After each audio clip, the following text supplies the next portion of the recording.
Okay, I started the recording. We'll let people in right at 5:30. Okay.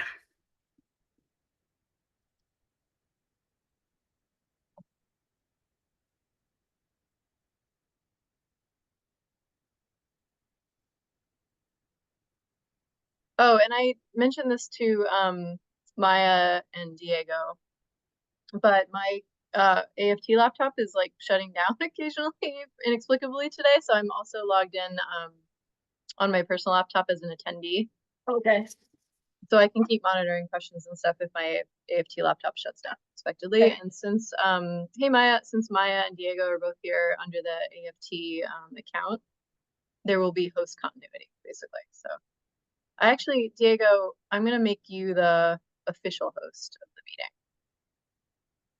That's all right, just in case. Does that change anything?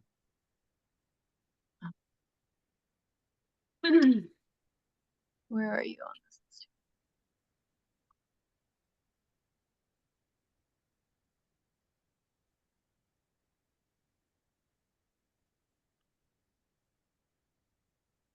Nope, that's me.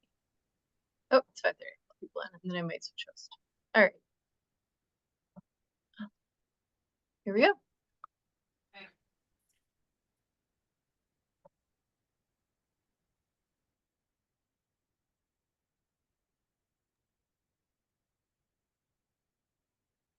Hi everyone, we'll be getting started in just a minute. We're gonna let folks trickle in.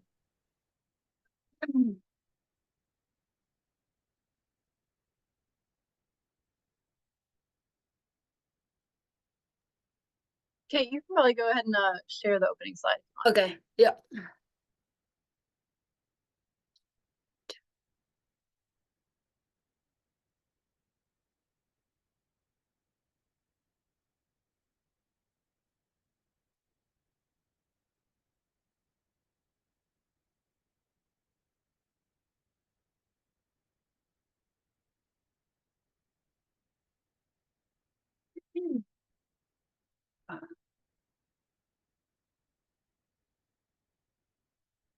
Oh, I've lost my clock, but I've got a cell phone.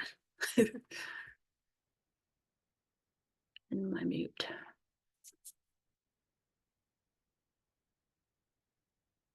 Good evening, everybody. We'll maybe just live one more minute, maybe till 5:32, and then we'll get started. This meeting will be recorded, so folks can always catch up with what they missed afterwards. So just have a chance to grab a cup of tea still or a glass of water. Get comfortable.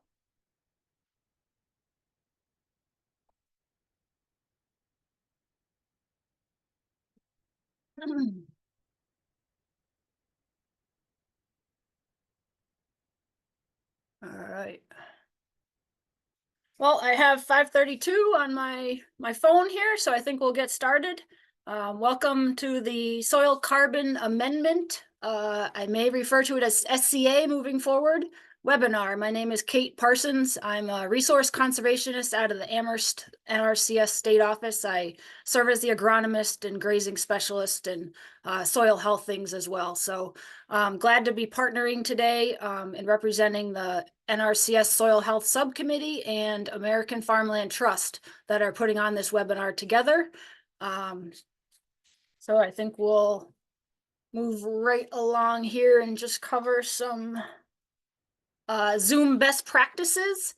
Everyone's going to be muted during the meeting. We have an expected large crowd.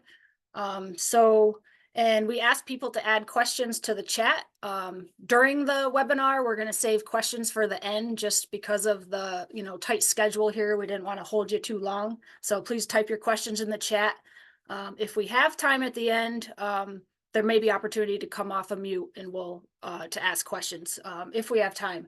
And just remember to please, as always, be respectful of others. This may be a hot topic, maybe not, I'm not sure, but we all have our own opinions, so we'll just remember that. And again, the session is being recorded, and we will share a copy of the recording with all the attendees and ultimately post it on YouTube, most likely.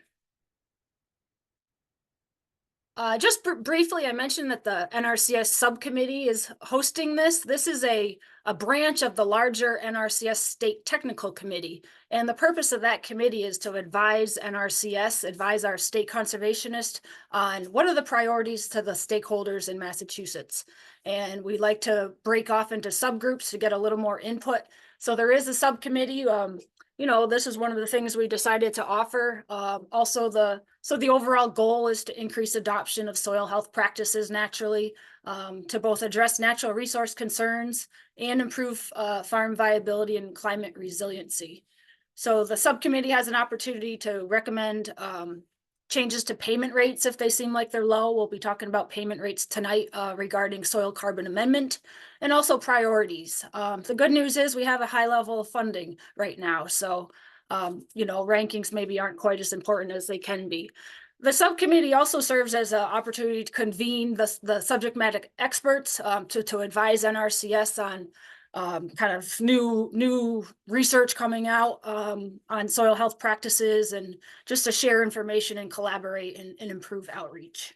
So if there's anyone in the crowd, you can certainly email me later on if you're interested in participating on the subcommittee. So just briefly, I'll go through the agenda and we'll get started. First we're going to have Olivia Golden is a UMass urban ag educator, and Arthur Siller, UMass soil health specialist, will present on compost. And then after that, we'll have Deborah Aller from Cornell University's soil health program. She's an extension associate there, and she will talk to us all about biochar. And then I'll wrap it up with the fun part, the money. So what's available for financial assistance for people to be able to apply compost or biochar. And then we'll have about 20 minutes for questions and a brief wrap up. So I think with that, I'm going to ask, I'll have Olivia start sharing her screen.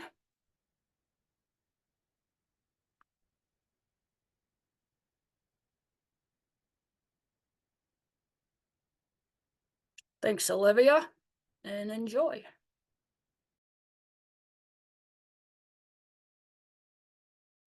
Hello, can you hear me okay? All right, Yes. great. Yep. All right, I'm just moving some things around so I can see my slides. All right, hi everyone, I'm Olivia, and I am going to be presenting with Arthur, and we'll be presenting about compost as a soil carbon amendment and nutrient source. Before we dig into the composting stuff, I'm going to give a general overview of how to increase soil organic matter, and then tie it back to composting. All right, so yeah, you can use a number of different techniques to build soil organic matter. One that I'm going to talk about is cover crops. So cover crops contain biomass, and their crop residues and roots then are decomposed and incorporated into the soil, and that some of that becomes soil organic matter. So that's one way. And then cover crops also act as this protective layer over the soil, buffering it from heavy wind or rainfall. And then also those roots of the cover crops are holding soil in place, so it helps the soil resist those extreme weather events, and also decreases erosion of soil organic matter. So you're both building your soil organic matter and you're retaining soil organic matter with cover crops. On a similar note, reducing tillage can also help build soil organic matter. When you think about tillage, you're turning up the soil, and that's exposing the soil to oxygen and sunlight. And so in that process, the soil microbes, specifically bacteria, are stimulated to convert some of that soil organic matter into carbon dioxide. So you're losing some of that soil organic matter through that conversion process. Tillage also is breaking up the structure of the soil, and it's breaking up soil aggregates, so those little packets of soil particles that really help the soil resist, again, that heavy wind and rainfall. And so that that process of breaking up the structure can also lead to erosion of soil organic matter. So by reducing your tillage, you're really helping to retain that soil organic matter. And of course, you can use compost and manure to increase soil organic matter as well. A couple things I wanted to note. So if you are not covering your soil and you're tilling a lot, you may be also negating some of the benefits that you're trying to get, those soil organic matter benefits that you're trying to get by applying compost and manure. Yeah, it's important to use a combination of these techniques for that reason. And then another reason is that Arthur will talk about this a little bit later, but it can take a long time to build soil organic matter using applications of compost and manure. Arthur gives an example where you can add a lot of compost, but you may only get like 0.2% increase in a year of soil organic matter. So again, it can be really helpful to use a combination of these techniques to get a larger, like, cumulative increase in soil organic matter. And next, I'm gonna talk about some concerns first, and then Arthur will go into the kind of logistics of compost. So the first concern I'm going to talk about is PFAS, and this is a hot topic in composting right now. It's there's a lot of research emerging about this. And PFAS stands for per and polyfluoroalkyl substances. It's not just one substance, it's a group of thousands of substances. And they were created by people to resist water, to resist heat, and they're resistant to other metabolic processes as well. So they don't really break down, they stick in the environment for a long time, and they're called forever chemicals. And they have been used in things like non-stick products, water and oil resistant materials like clothing, and some papers, and also things like firefighting foams as well. And one of the issue with PFAS is that, so there's been research done that shows exposure to certain PFAS substances like PFOAs and PFOS, which you may have heard of. These have been associated with specific types of cancers, hormone disruption, a suppressed immune system, and low birth weight, to name a few things. The research around this research that shows these health impacts is mainly related to direct exposure to PFAS through like drinking water. But there's limited data about the human health impacts of applying PFAS containing compost to farmland, so that indirect exposure to PFAS. But one of the main concerns, I think, with applying compost to soil is that PFAS is really mobile in water. And so there's a concern that it can contaminate, if it's in the soil, it can contaminate groundwater and our water sources in general. So that is a big concern and some reason why folks are looking more into this issue. And so how does compost kind of come into this equation? So PFAS is all over the environment at this point, and it has been found to concentrate in certain substances, and compost and biosolids are two of those substances. And biosolids specifically are sometimes used as a feedstock for compost. So that's one way that PFAS can get into compost, but PFAS can come in through other compost feedstock materials as well, like different paper products. PFAS has also been found on food packaging. And so if food packaging makes its way either through contamination or like compostable food packaging makes its way into compost, then that can also lead to PFAS, compost containing PFAS. And like I said, it doesn't break down through the heat of the composting process. So it sticks around in the compost. And like I said, this is a big topic, but I just want to emphasize, like, don't panic. if you believe, though, that your site may have PFAS contamination, maybe you're near a military base or there was some firefighting activity nearby, you may want to talk to an environmental consultant and take next steps.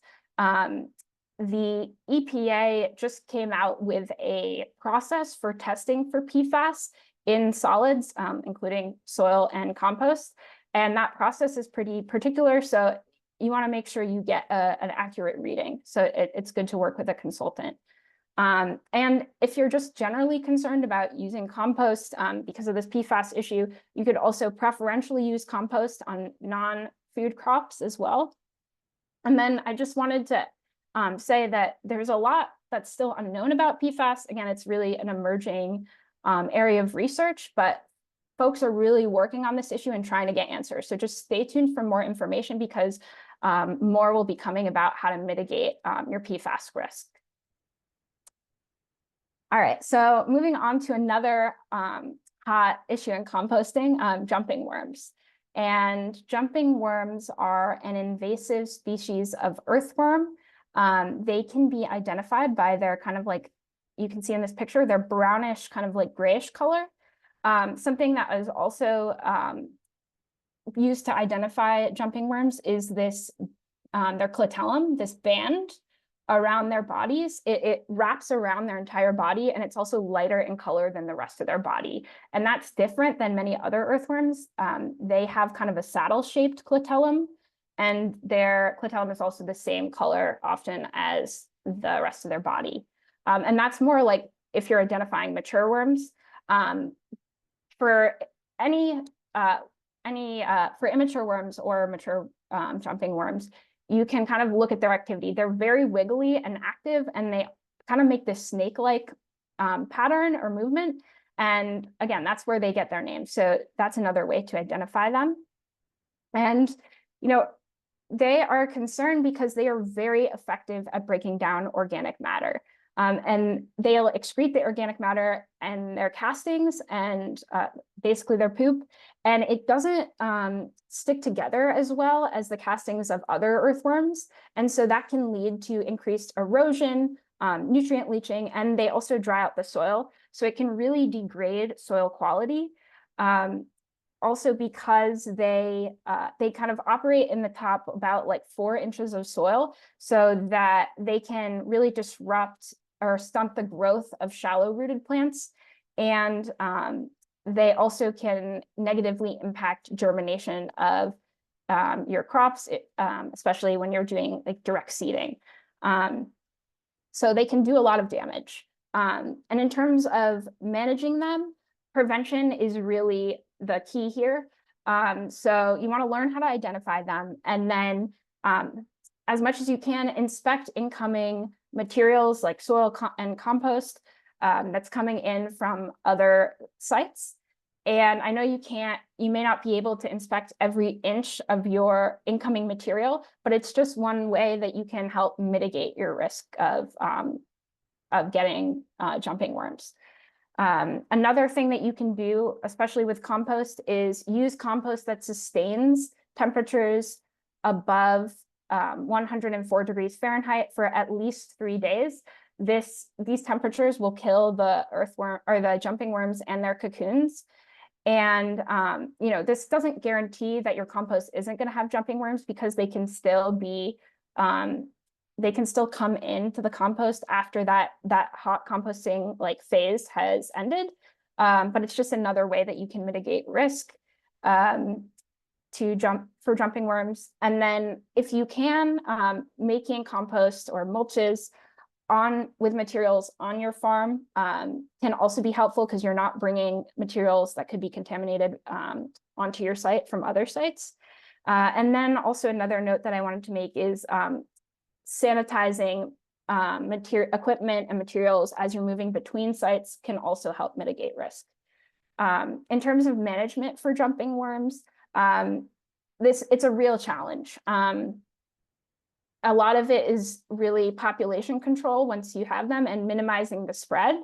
There is some research that shows that solarization can be effective. So that's exposing your soil to the sun and getting it to these high temperatures that kill the worms and cocoons. But that's not always practical or economical for a large farm. So yeah, again, prevention, minimizing the spread, and population control are really key with jumping worms.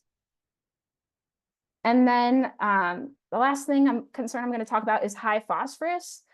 This is especially concerned with many manure-based compost because they tend to be higher in phosphorus. It can also be a problem if or when using successive applications of compost without really looking at your the phosphorus levels in your soil. And this is a problem because your plants will uptake a certain amount of phosphorus, and then the excess will remain in the soil that can run off and make its way into water bodies, lakes, ponds, and oceans. And basically the excess phosphorus stimulates the production of algae.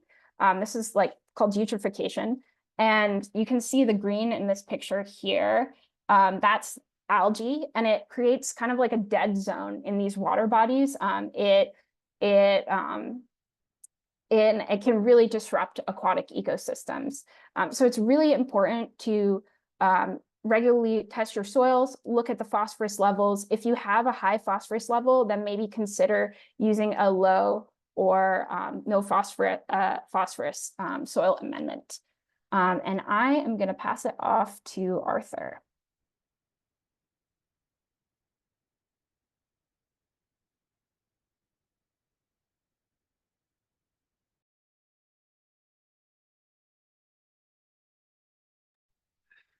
Hi, everyone. I just need to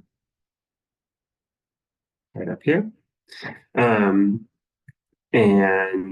so I'm going to start by talking a little bit about the differences and commonalities between compost and manure.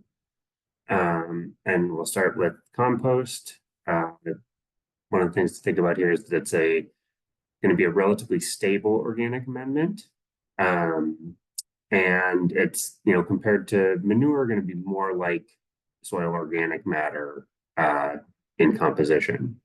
Can be weighed from a wide range of inputs. That's going to affect the final product to some extent. So often you'll see sort of a standard value for a manure-based compost versus a standard value for like a yard waste or municipal compost.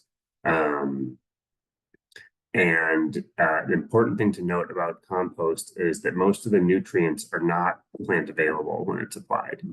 And as Olivia was saying, there's a fair bit of contamination in compost, especially when you have sort of larger composting facilities, whether those are municipal or where people are collecting lots of yard waste or home compost that's getting other stuff mixed in with it. So that's going to compare to manure, which, there's often both simultaneously a organic material amendment and a waste product. So a lot of farmers are going to need to spread manure, whether they necessarily need it or not. And the big difference between manure and compost is that the nitrogen and other, some carbon compounds as well are pretty easily volatilized at the start. There's going to be a high variability of nutrient content depending on whether bedding is included, depending on whether you're doing any sort of separation and the species of animal that's coming from. And that nitrogen volatilization ability and the high availability of the nutrients makes manure a pretty high risk for environmental pollution. And you also have some food safety risks here from digestive bacteria from animals. So both of them are great sources of soil carbon. They both support microbial ecology, dirt, and one thing that we're going to talk a little bit more about when we get to doing some math is that they require really quite large quantities compared to concentrated fertilizers. And a lot of that's just water. You know, they're both pretty wet when they're applied. So, you know, when you see, you know, a bag dehydrated manure, that's going to be, you know, a lot lighter, and it's just water generally that's been taken out of those. And usually those are made from animals that have relatively high nutrient level compost as well, but manure.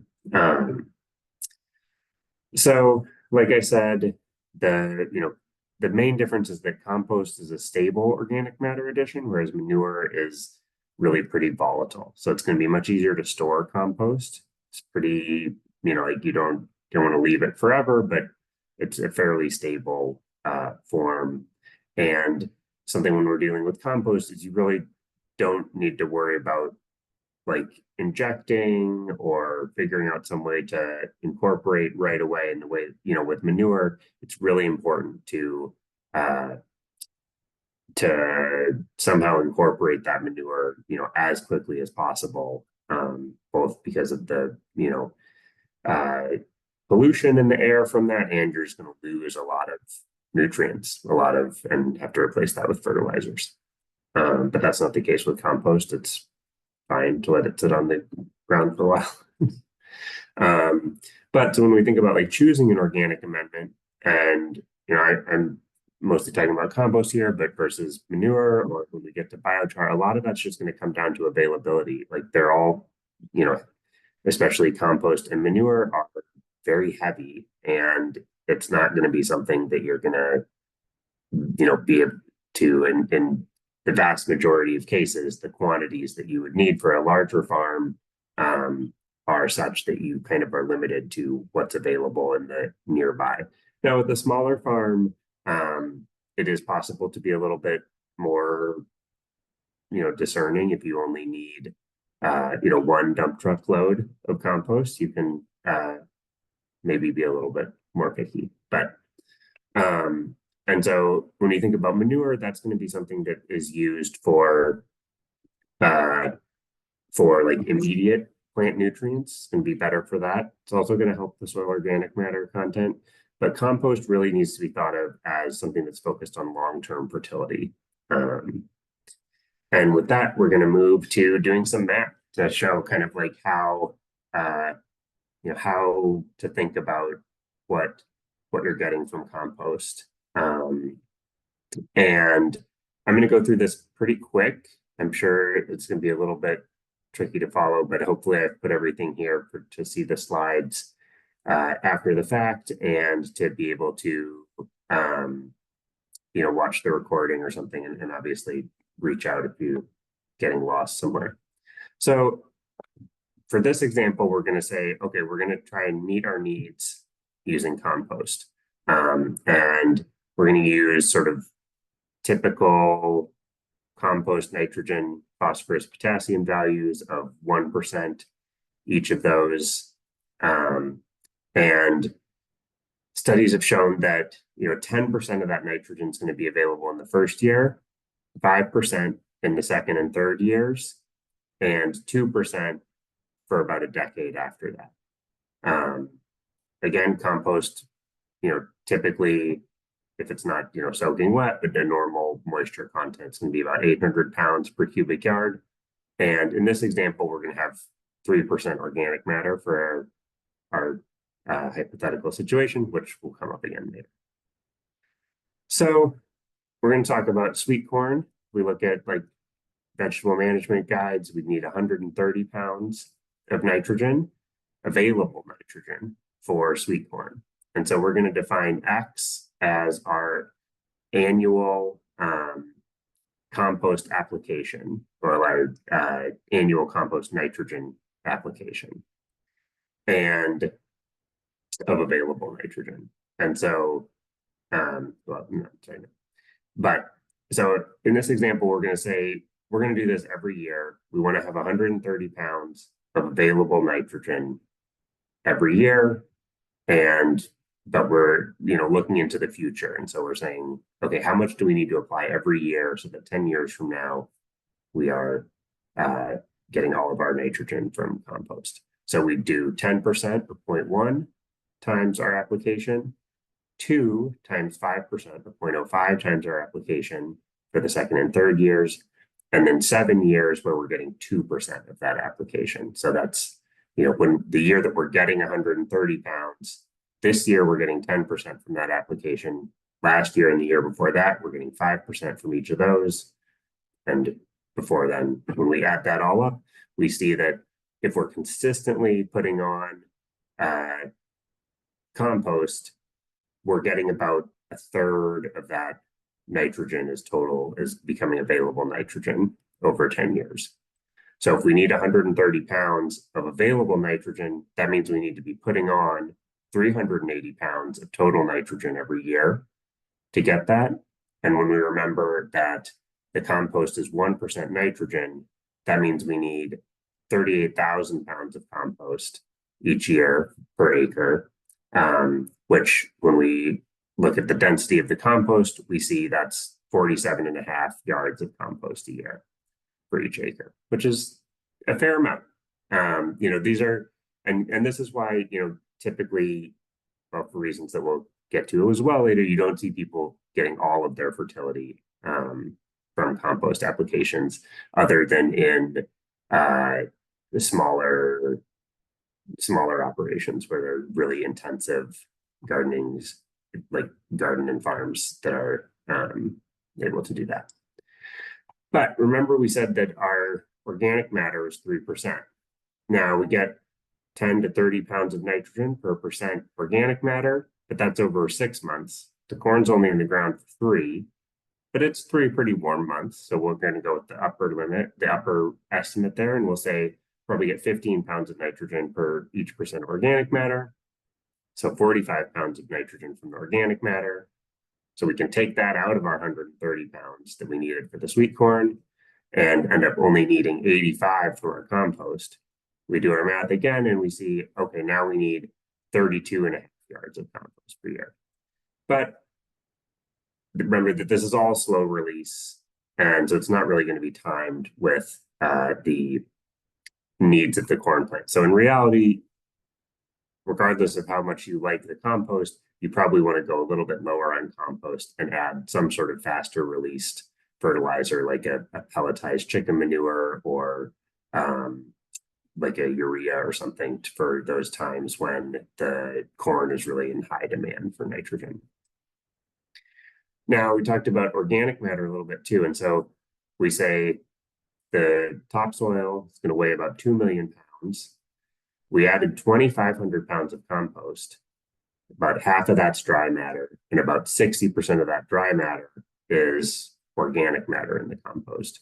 And that leaves us with, if we do this, we'd see an increase of about 3 or 4% increase of organic matter each year. However, that's going to not include the soil organic matter decomposition. So when we look at that, we see in order to get 90 pounds of nitrogen from soil organic matter, which is also about 1% nitrogen, we're actually seeing 9,000 pounds of organic matter decomposition each year in an acre, which is a little bit more, or 0.45% organic matter. So we can see that large compost amendments can help maintain organic matter levels, but it really takes a lot. And some of the things when we're talking about reducing tillage, helping to keep organic matter up, you're actually going to see less of that decomposition. So you'd need to, that's what's keeping the organic matter up. So you'd see less nitrogen coming from the organic matter in that case as well. So again, remember to cover crop. So got to use all the tools. And in the last little bit, I will just say we can also look at it from the other side where we'd say, okay, we've got all ours set up about compost. Let's say we have 20 yards of compost available. What's in that for nitrogen? So we can go through it again. What did I say? Anyway, so 25 yards.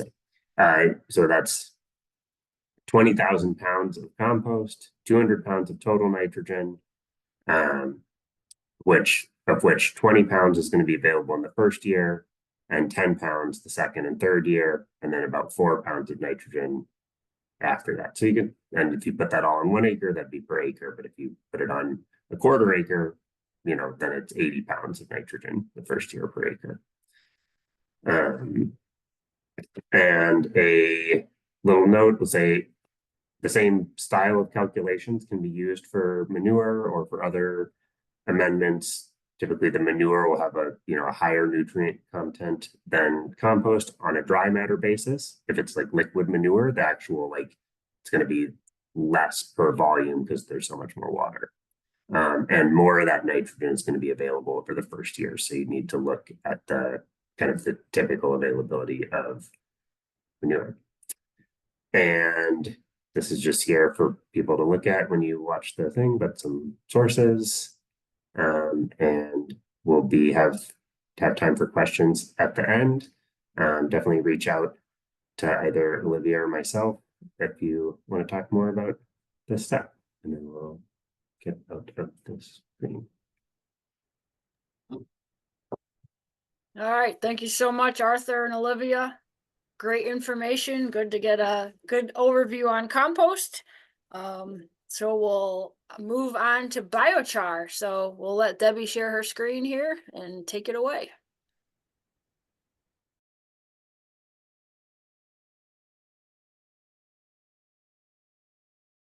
All right, sorry, I was looking for the audio button there. So hopefully everyone can see my slides, can see me okay, and can hear me okay. So as Kate alluded to, I am going to be talking about the big black box of biochar.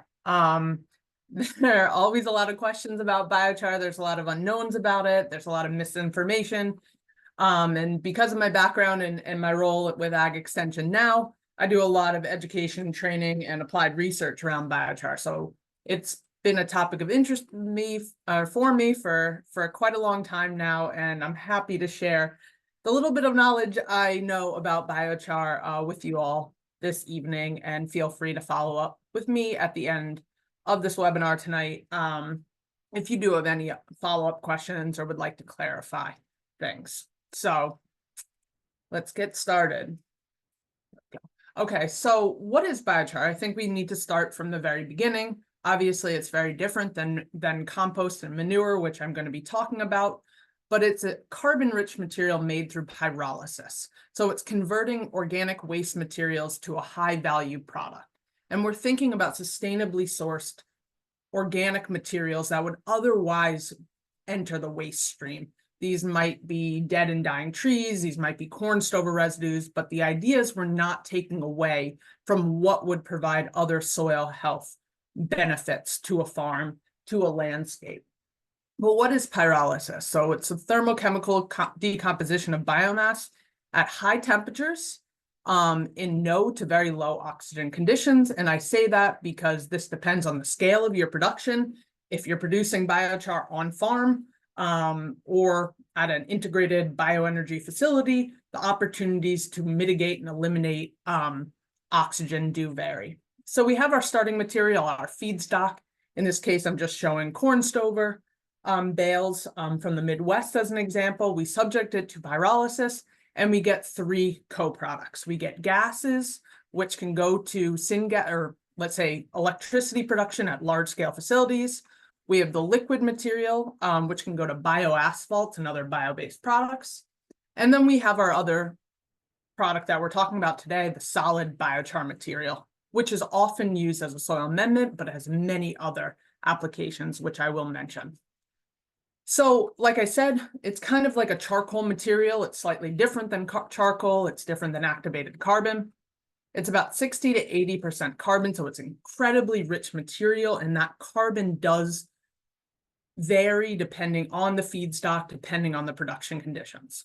But you can think of it like a sponge, a highly porous material with a lot of small pores and large pores. And when we add it to the soil, it's a very long-lasting amendment. It doesn't decompose on the timescales like compost and manure do, and I will show this. So what happens from kind of a high-level chemistry perspective with pyrolysis? So basically, pyrolysis makes the structure of the starting materials more complex. If we take a basic woody material, On the left, I'm showing very general structures of a woody feedstock, lignin, hemicellulose, cellulose. Many folks are very familiar with that. And we subject it to pyrolysis. We get a much more complex fused aromatic carbon structure.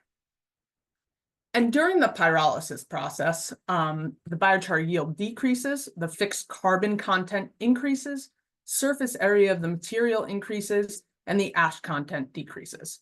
So if you're a microbe and you're trying to chew and break down this organic material, it becomes very difficult with these fused aromatic rings. They can chew at kind of the edges, but it's basically not as readily available to microbes as things like compost and manure as a food source.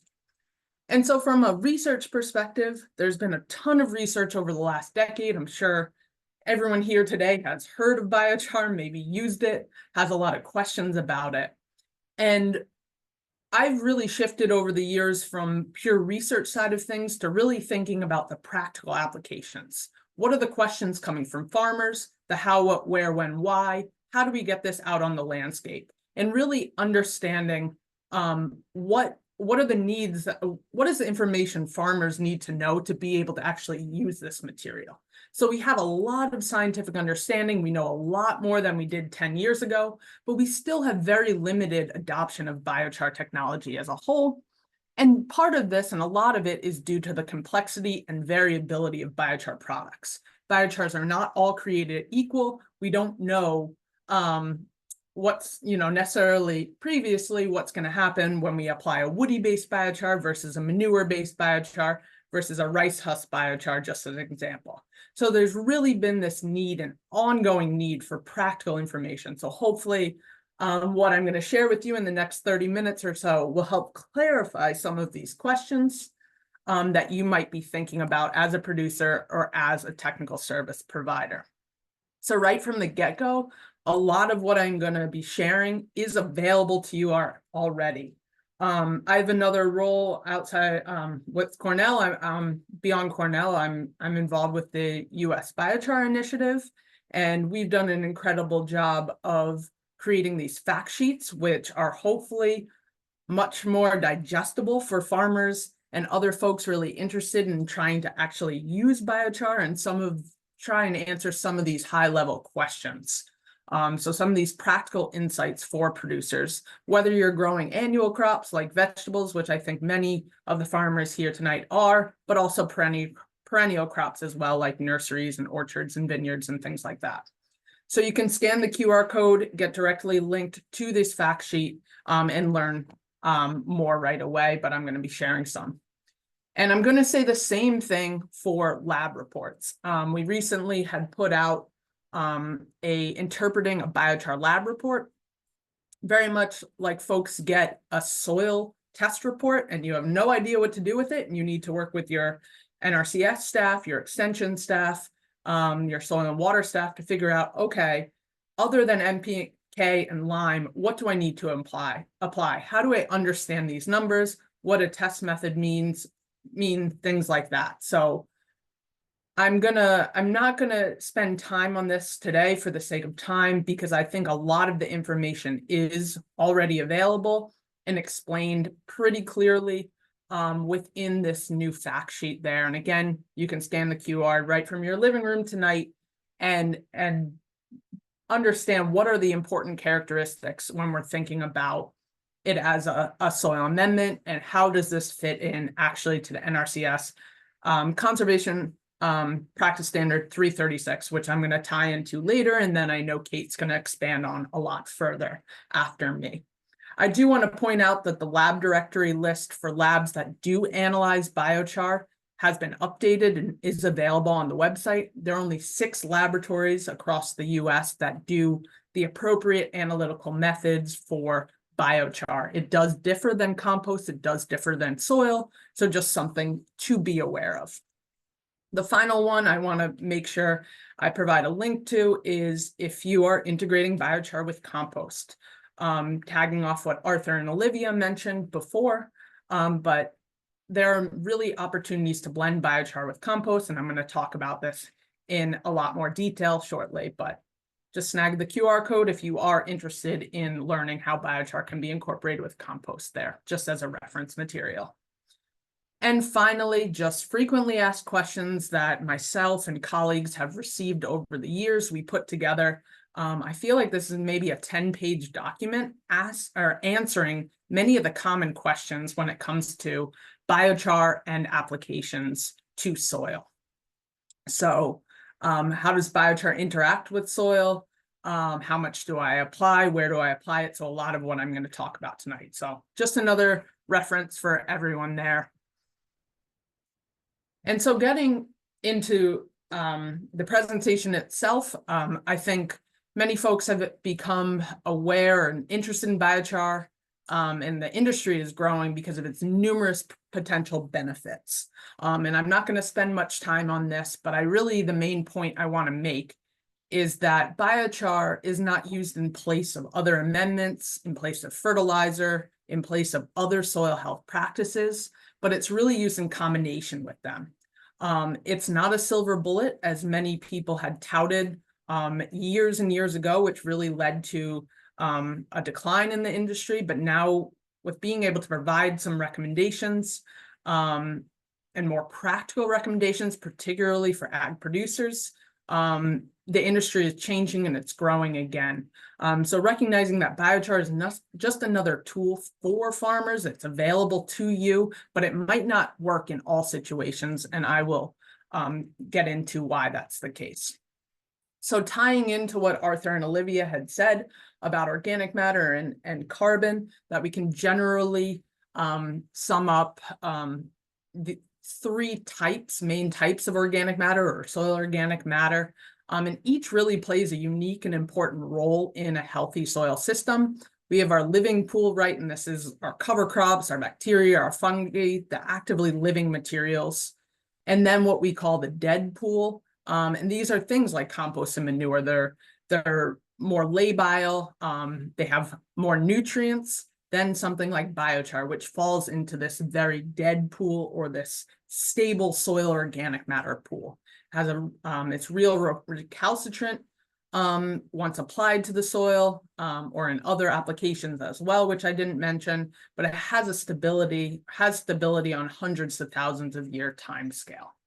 And so these are really three types of carbon that can complement each other and be used and integrated together. So not one or another, but how can we use these in combination and get the benefits of the labile nutrients from more readily available materials like compost, even though it's not as much as fertilizer like Arthur and Olivia mentioned, but it is greater than something like biochar. And so tying into that composting with biochar, just saying that if you are producing compost on your farm, there are benefits to applying biochar to the actual composting process. I've just listed some of these here. They are in that fact sheet I mentioned before, but a couple of them are reducing the amount of time it takes to compost or get to a mature compost material. Really reducing greenhouse gas emissions. There's evidence it reduces the methane and ammonia coming from compost piles. And I think one that's very favorable, especially for those within municipalities or villages who are close to homes, reducing odor. It really captures and sucks up that odor. And when it comes to nutrient stabilization, it's this idea of charging or inoculation of biochar, which I will mention further. The big question is kind of how much biochar do I add to my compost pile if I want to add some biochar? And I think everyone always thinks more is better, right? More carbon is better. But in this case, there is a threshold when it comes to a material like biochar, whether it be a soil application or a compost application. And so the consensus kind of within the literature that at least I've read in various types of compost, whether it be a manure-based compost or a leafy compost or a food waste compost, is that incorporating biochar in kind of that 5 to 20% by volume rate shows many positive benefits to the composting process and the quality of the mature compost. So it's not a huge amount, but it's a fraction that can help drive improved quality of compost itself. And so I just wanted to say, when it comes to biochar, and just go back to that idea of it being part of this very dead pool of soil organic matter, is that biochar is incredibly stable, degrading on these hundreds to thousands of year time scales. Here on the right, I'm just going to skip that one, that schematic on the left, just for the sake of time. But compared to a growing tree, if you just cut down that tree, you would lose all that carbon that tree has built up. But by converting it to biochar, you can actually maintain a lot of that carbon in a fixed state that takes a long time to break down through chemical, physical, and biological processes within the soil. And so these are crazy graphs, I know, but I always do like showing them because I think they convey a couple important points. So if you heard me present on this before, which I know several of you on the webinar tonight have, is that stability of biochar varies by feedstock and production conditions. So this gets at that complexity of biochar and it taking many different forms. And so what I want to show here is that no matter what your starting feedstock is, from grass, manure, mixed material, or wood, and manure, has a lot of other benefits, which Olivia and Arthur have already mentioned. And there, for a lot of reasons, the energy it takes to dry it down to actually pyrolyze it can be an issue. So it may not be the best feedstock in many situations, but in some it could be. But this idea that biochar, the amount of carbon that's remaining in the soil, no matter what the feedstock is, it does vary to some degree, but overall, after years and years, it's still more than, no matter what, 85% of that starting biochar once it was applied to soil. And this figure, I think, is really great because I know there's a lot of points and lines and things, but the idea is that the percent stability of carbon in the biochar material is directly related to the pyrolysis conditions. So the higher the temperature you get in the pyrolysis process, the greater the stability of the carbon within the resulting biochar feedstock. And so this has a lot of implications right now for carbon credits in the carbon market, which is really being a huge buyer of biochar at this time. And so from a farmer's perspective, you type in biochar, you see so many different options out there. What do I use? How do I use it, right? And so you can see raw biochar. There's a lot of work going on right now in pelletized biochar, or prilled biochar, where we can actually complement like a urea and a nitrogen-rich fertilizer with a carbon, with that biochar, actually stabilize and slowly release the nutrients to crops over time.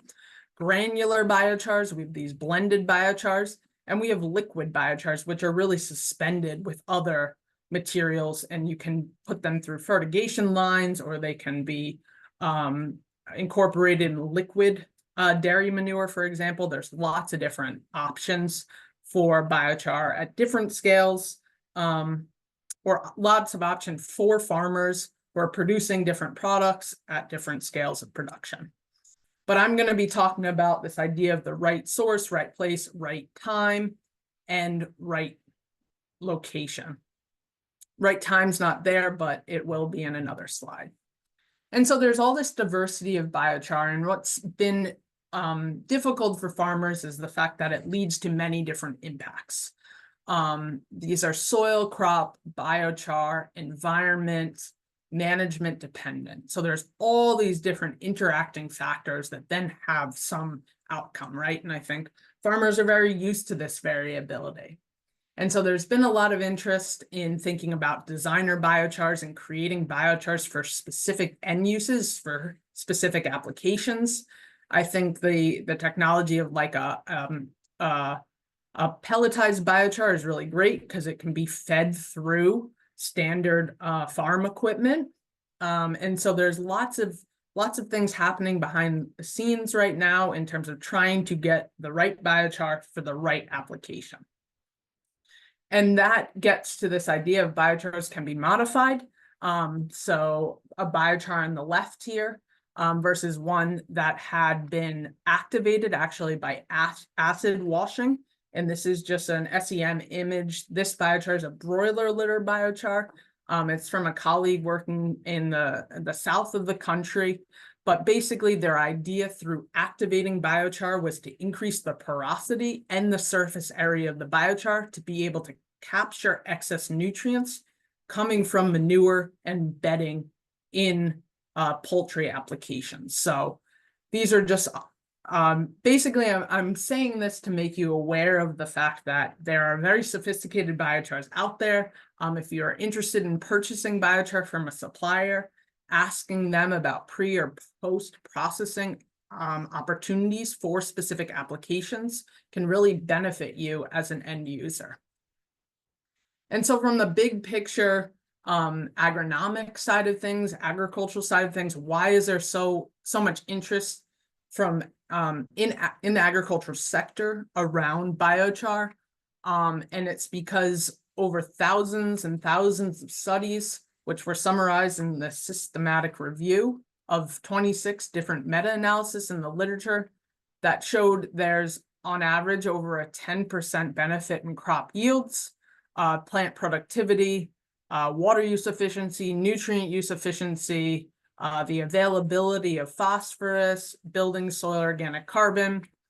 And this is studies that are occurring all over the world, right? And so what's going to happen on your farm in your specific microclimate is likely to vary. These were a range of different feedstocks or biochars and application rates and cropping systems. But the idea is that on average, there are very positive benefits for agriculture.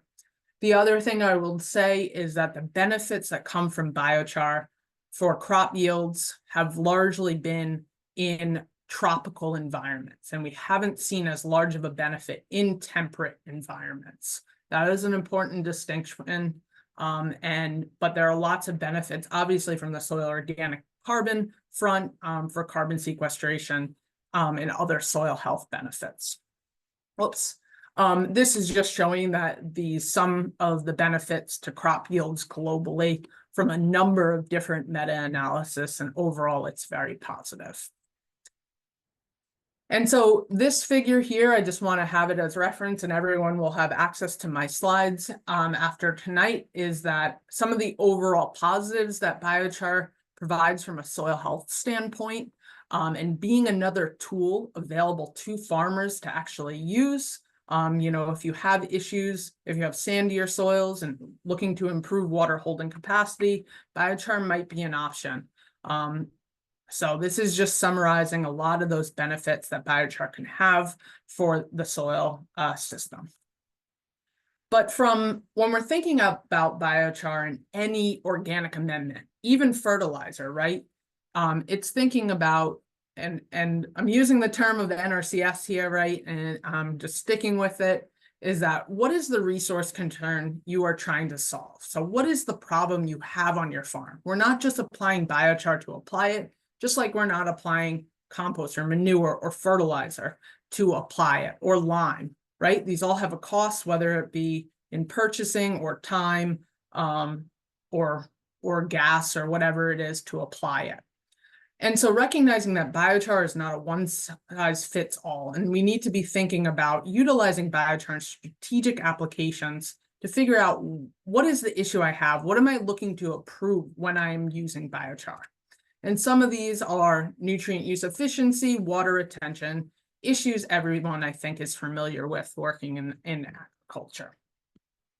And so I think a really great way to convey this, and I mentioned it in a couple slides ago, is taking a similar approach to the 4 R's of nutrient stewardship. This is a concept I think many farmers are familiar with, hopefully all, whether you're an organic farmer or a conventional farmer, this idea of managing nutrients with greater stewardship to the environment and saving time, money, everything. And so maximizing the benefits of biochar applications. So thinking about the right source. What is maybe a locally available, sustainably sourced biochar feedstock within my area? I know there's companies that are have come and gone in New England, as they have in New York and many other parts of the country. They're producing at different rates, but thinking about what is the source material that they are using. Often it's a woody feedstock in our part of the world, just because that's widely available. Rate. I'm going to go through some tools that are available to think about the right rate, the right place. So targeting, if you're growing perennial crops, targeting it to the root systems of those crops. If you're growing, if you're raised beds, thinking directly where you'd put your compost and manure, but thinking about that right place and then the right time. And some people don't present the right time. I think it's important because I do a lot of work within perennial cropping systems, and potentially trenching a lot of biochar or compost at the time of pre-planting perennial crops is very important in getting it into the root system. So I'm just going to walk through these I think I have about 5 minutes left. I'm going to walk through these few examples, but this idea of the right source, that local, available, and sustainable. I mentioned feedstock that could be available in our region. This is a picture from a producer in the Hudson Valley of just mixed hardwood feedstock using going to make biochar. And so the right place. This is a study that was a modeling study, and I really like to show it in my presentation because I think it conveys a really good point about where do we need to be thinking about applying biochar on the landscape on our farms. And this is this is the complete opposite part of the country, right? But we're linking soil properties with the potential response or potential for biochar to have a positive response on yield or impact on yield. So I think the Central Valley of California is a great example that was used in this study by a colleague of mine, that on the east side where we have poorer soils, lower pH, lower organic matter, lower CEC, the potential of a positive response by applying biochar is greater, as you can see in green. And it's vice versa for the west side of the Central Valley based on the soil inherent properties.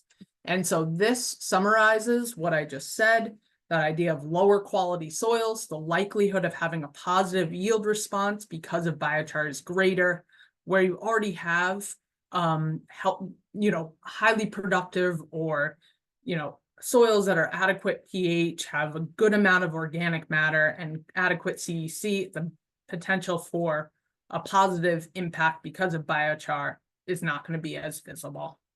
I get a lot of questions about heavier clay soils, and the impact seems to be, based on the literature that I've read, less pronounced with biochar, but that there can be benefit to heavier clay soils, which can be very common throughout the Northeast. But thinking about particle size of biochar is very important when it comes to clayier soils, not thinking about these real micronized biochars, for example. Decision support tool available to farmers and technical service providers. And I think Kate will hopefully go into this or say a little bit more about this, but there is a tool that has been built into Web Soil Survey. So hopefully as a grower, you're aware and have used Web Soil Survey. So in the comfort of your living room, you can play around and get a sense of, will biochar have a positive impact potentially on my farm? Will there even be a benefit? And this is based off of a lot of that work I mentioned previously from Duke Hockey, that modeling work. So it overlays directly to your soil map. So it's really based on the inherent soil properties. And I think it's a great first tool available for farmers to start thinking about biochar, thinking about where could be the potential benefits for applying it on their farm, recognizing it's not going to work everywhere. And I think that's very important. An active project that's happening nationally, led by a colleague, Dr. Kristen Tripp with the USDA ARS in the Pacific Northwest, is this biochar atlas tool. It's still in development. It's already being used, and it's really meant to help technical service providers like NRCS to help better implement the Conservation Practice Standard 336. But right now it's an Excel spreadsheet. It's very difficult. There's a lot of confusions with it. It's not straightforward in some instances, but it's a great tool, and it's really meant to help provide guidance to TSPs about the potential benefits of specific biochars for specific applications. So I think there's a lot happening behind the scenes, and it's kind of getting to be its V2 stage. So if you're a technical service provider on the webinar tonight, just be aware there's a big project on this right now, and there will be more tools available to you to help farmers make decisions about biochar. These are just the steps that are kind of happening behind the scenes with that biochar tool of gathering information, determining the goals of the farmer. What are they looking to do? What are the estimated benefits, including a cost benefit analysis? And then there's an end report. And so, like I mentioned, and I know I'm at 30 minutes. I'm not sure how much time I have left right now.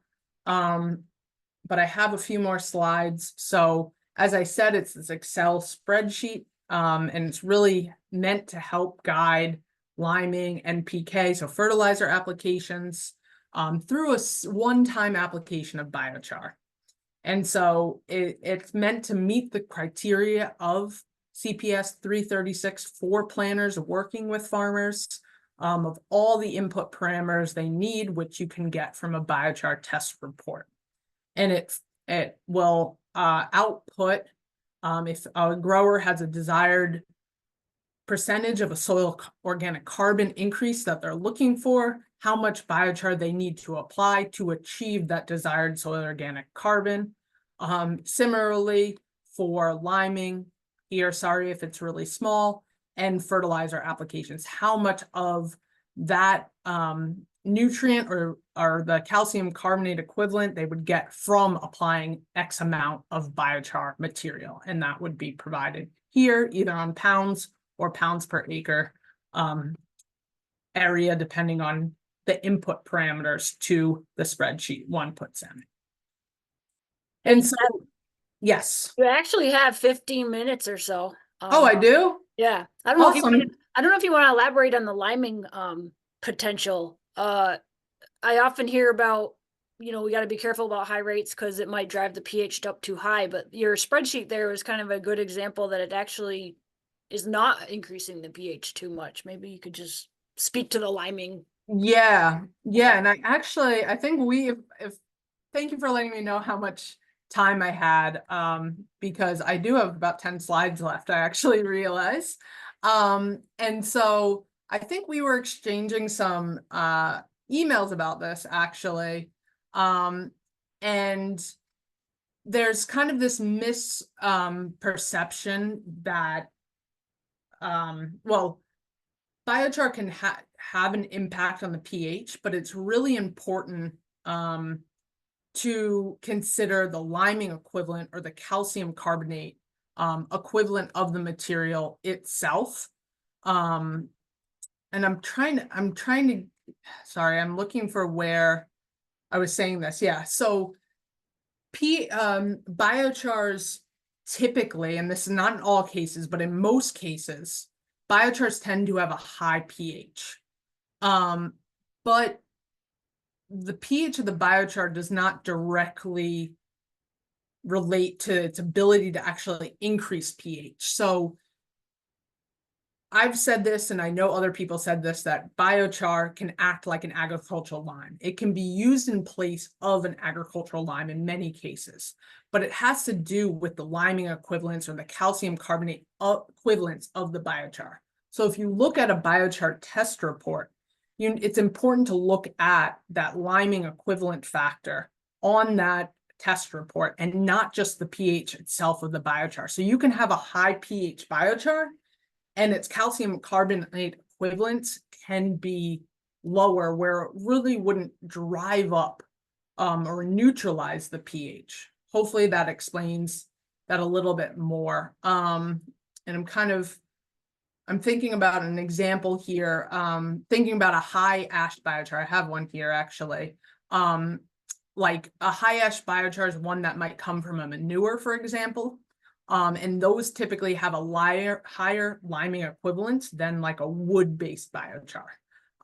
And so this does have to do with the temperature at which the biochar is pyrolyzed, for example. But it's important to look at the ash content, the liming equivalents, and the soil pH buffering capacity when you are thinking about using biochar as that lime in place of a liming material.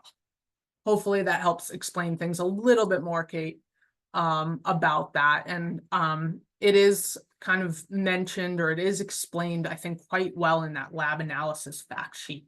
If folks go to that. So just be aware that not all high pH biochars are going to have that liming effect if you are interested in using them for neutralization of the soil pH.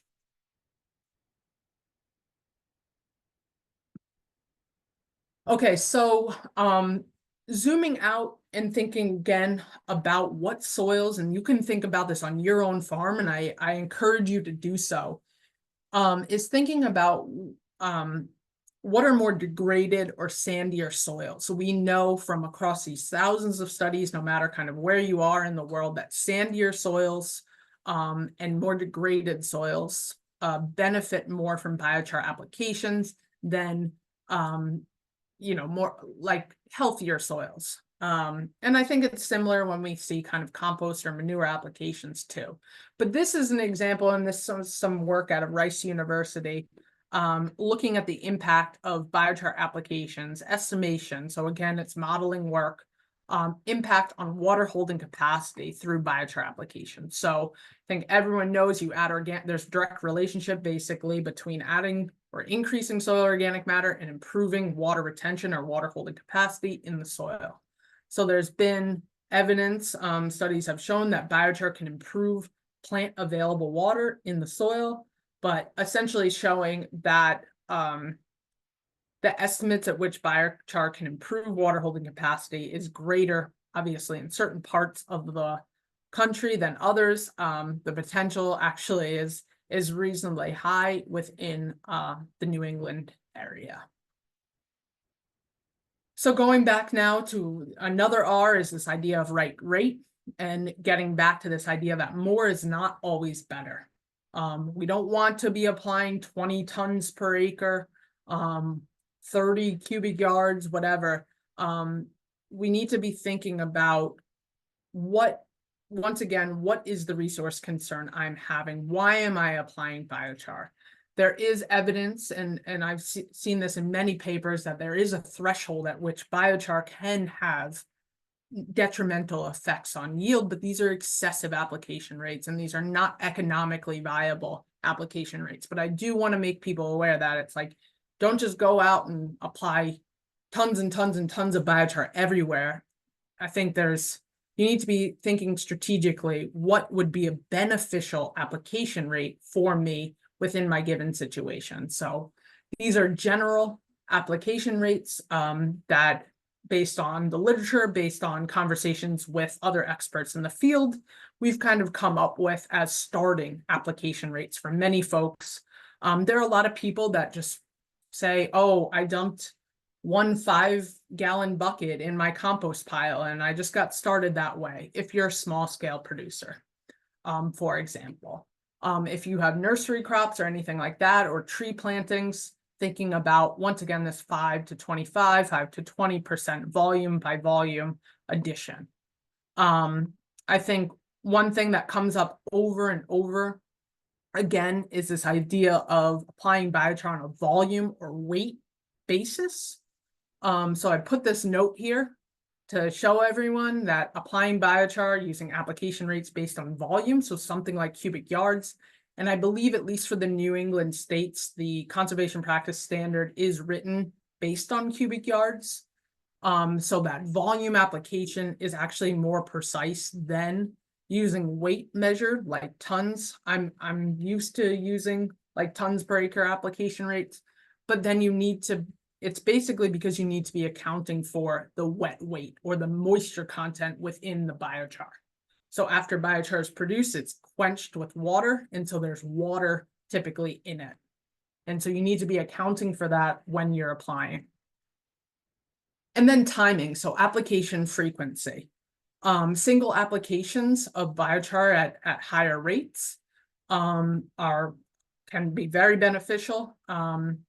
And these are often ideal for perennial cropping systems where the life of an orchard, for example, can be 20, 25, 30 years. And you want to get organic matter down into that root zone and potentially mix with compost or other nutrients one time. Whereas repeated applications, especially for annual crops, it could potentially be done very similar to when you're applying manure, when you're applying compost, when you're applying your fertilizer, or when you're planting cover crops. And this might be more economically feasible as a farmer and might align better with your other management practices, not necessarily going out and applying a lot of biochar at once, but maybe doing smaller, more frequent applications for several years in a row. Might just fit better with your production system. So I always like to show examples, images of applying biochar because there are many ways to apply biochar. And you really need to, again, consider particle size, moisture content, equipment available. And so kind of just spreading it, broadcasting here and tilling it in, spooning it out of the back of a truck. This isn't to actually vegetable beds. And this was kind of this was surface applying, incorporating it actually into an already established nursery planting here in New York.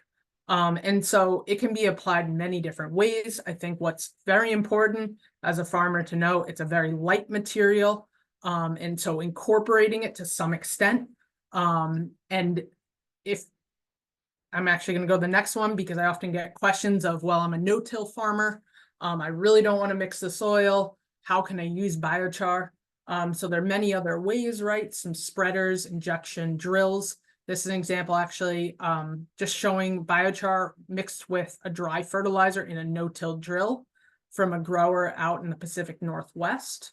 Using drop spreaders, incorporating it within liquid injection of dairy manure, broadcast spreading it, putting it within compost spreaders you use for manure and compost, incorporating the biochar in there. Depending on some application methods, I've heard, I haven't experienced it directly myself, but for a fertilizer spreader, for example, or a lime spreader, the biochar does need to be dry enough, otherwise it can cake the tubing and the spreading equipment. So just something to be aware of, that the moisture content is very important when it comes to application through common farm equipment. And I just mentioned that here, but on the other side of that, needing some moisture in it or not needing moisture in it for applications, it does need to be moist to some extent to help minimize dust and reduce the risk of inhalation. So if it is a really dry material, thinking about using a particle mask, using glasses to try and reduce inhalation, not spreading biochar if you were doing it on large acreage on a very windy day, making sure you get it incorporated in the soil, because if you just surface apply it and leave it there and we get one of these torrential rain events, it's not going to be there after that rain event. So it's very fine, it's very lightweight, and it will leave your field by wind or water erosion. I've seen it. I've had issues in my own trials with that. I mentioned these other methods that biochar can be used, or forms of biochar. If you have a no-till drill or something like that, there are opportunities to purchase pelletized and prilled biochar on the market. People always ask about biochar and this idea of inoculation. And so I really like to say that biochar is the carrier, it's the backbone, it's the sponge. And we need to think about filling all those pore spaces with nutrients. You can hear a lot of words, they're often used really interchangeably about biochar being inoculated, charged, blended, mixed before application. I would say the evidence in the literature, anecdotal evidence, when it comes to this idea of inoculation is that it is needed.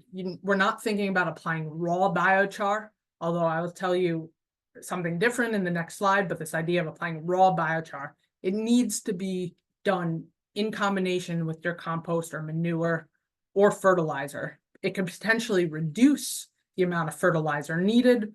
You would need to take into account how much fertility is coming from the biochar material and could potentially replace that from your fertilizer applications.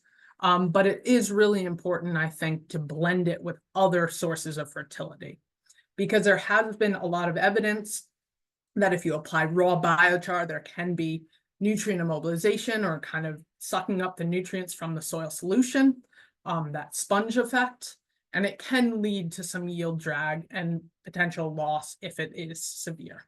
It's also more economical to apply smaller amounts of biochar with things like compost or manure. I think everyone is probably familiar with these other nutrient-rich sources that biochar could be blended with, listed here. And which source you use varies depending upon the availability, the equipment you have, what are your other fertilizer management practices. When it comes to the amount of time required for inoculation, kind of the longer the better, but really a minimum of a few weeks, I think, to really kind of saturate the surfaces. More recently, I would say, and this has kind of been also from the practical side of things of trying to get biochar out on larger farms, is this idea of field inoculation. And farmers have actually suggested this to me themselves, of basically, I spread compost or I spread manure. Can I just spread the biochar on top of my manure or on top of my compost? And so I think the answer is yes, because that's effectively inoculating itself in the field, but then wait a few weeks before planting. So you're applying your compost, manure, your other fertilizer, applying the biochar on top, letting the chemistry, biology, physical processes take place, kind of there's some level of inoculation happening, and then going in and planting later. Last thing I want to mention is all this around actual combinations of biochar and nutrients is this idea of biochar-based fertilizers.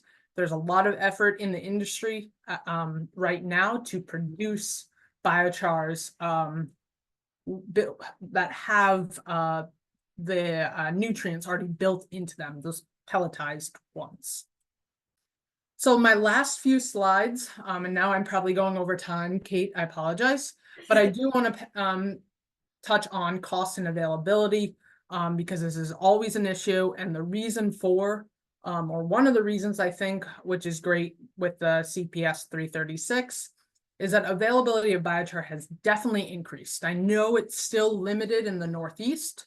There are a number of producers, but the scale is not large like it is, I would say, on the West Coast. And so the cost is still high. The national average for biochar is around $450 a ton, but there are people selling it for thousands of dollars. There are people selling it for much cheaper and then just charging transportation costs and offsetting with carbon credits. So the market is very volatile right now. It's fluctuating.